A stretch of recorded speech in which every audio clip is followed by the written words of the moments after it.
আমার মনে হয় এটাই সেই সময় যেখানে মানুষকে আল্লাহ সৃষ্টির ভিতরে শ্রেষ্ঠত্ব দিল, তা সত্ত্বেও মানুষ নিজেকে ওই শ্রেষ্ঠত্বকে বাদ দিয়া নিজেকে বানরের কাতারে দাঁড় করাইতে চায়। তা আমার মনে হয় এর চেয়ে অন্ধকার যুগ মনে হয় আর কোনোদিন আসবে না। যুবকদেরকে বলতেছি, আমি যুবকদেরকে বলতেছি যে তোমরা 14 তারিখে আল্লাহকে নারাজ করবে না।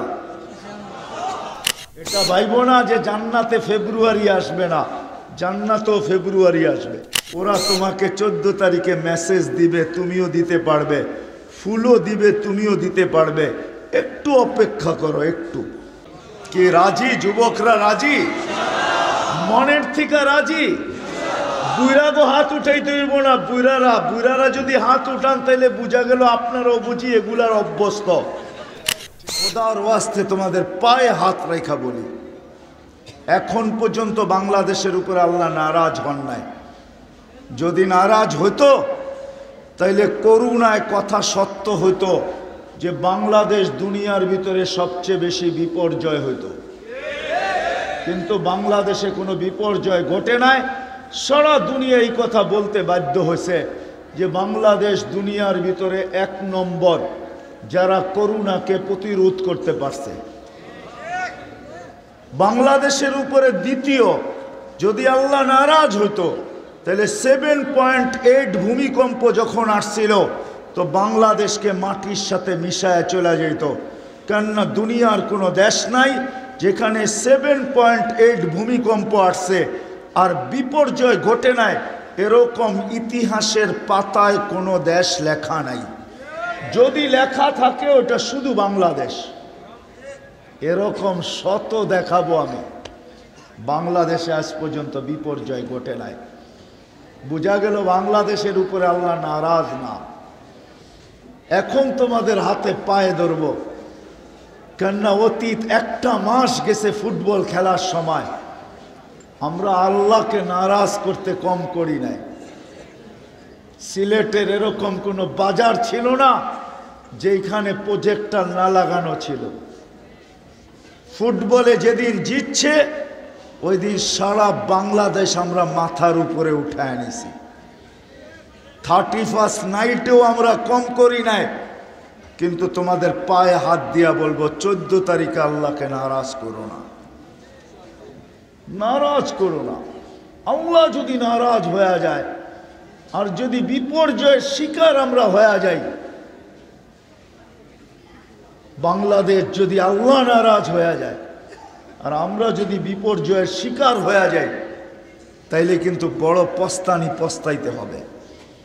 জমা রাখো যুবক, 14 তারিখ জান্নাতও রাখা আছে। এটা ভাইবো না যে জান্নাতে ফেব্রুয়ারি আসবে না, জান্নাতও ফেব্রুয়ারি আসবে। 14 তারিখ আসবে, ওইখানে পবিত্র রাখা আছে।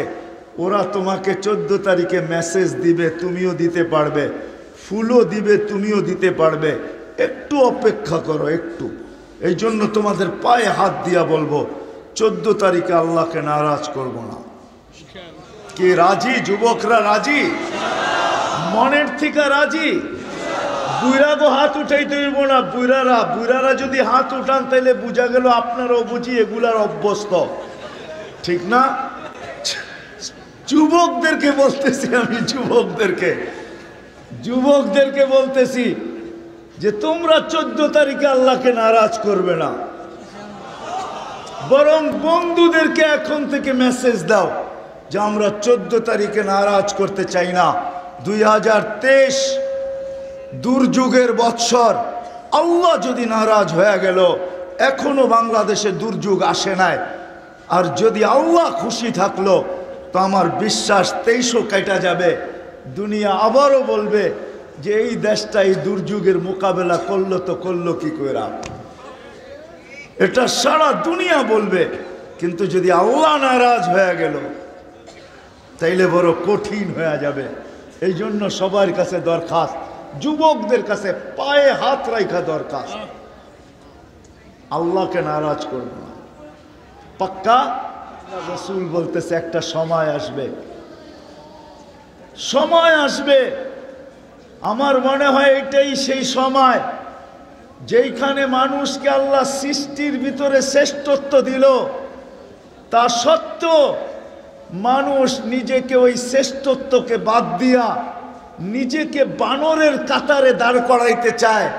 তা আমার মনে হয় এর চেয়ে অন্ধকার যুগ মনে হয় আর কোনোদিন আসবে না। যেইখানে মানুষকে আল্লাহ সৃষ্টির ভিতরে সবচেয়ে শ্রেষ্ঠত্ব দিল, নিজের কুদরতি হাতে তৈরি করলেন, খলাকতুহু বিয়াদিয়া, 10 মাস সময় নিয়ে তৈরি করলেন, আরো গণানো যায়।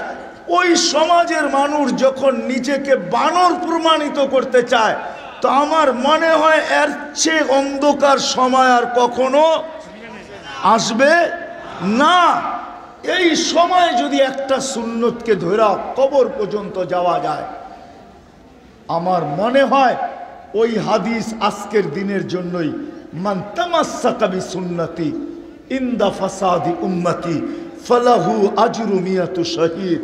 তাইলে আল্লাহ রসুল ওয়াদা করতেছেন, এক সুন্নত নিয়ে যদি তুমি ঝুলতে ঝুলতে, লটকাইতে লটকাইতে, ঝুলতে ঝুলতে কবর পর্যন্ত পৌঁছতে পারো, তো আমরা 100 শহীদের মালা দিয়া তোমাকে স্বাগত জানাবো।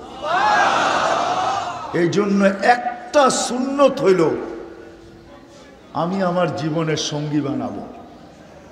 রাজি? ওয়াদা?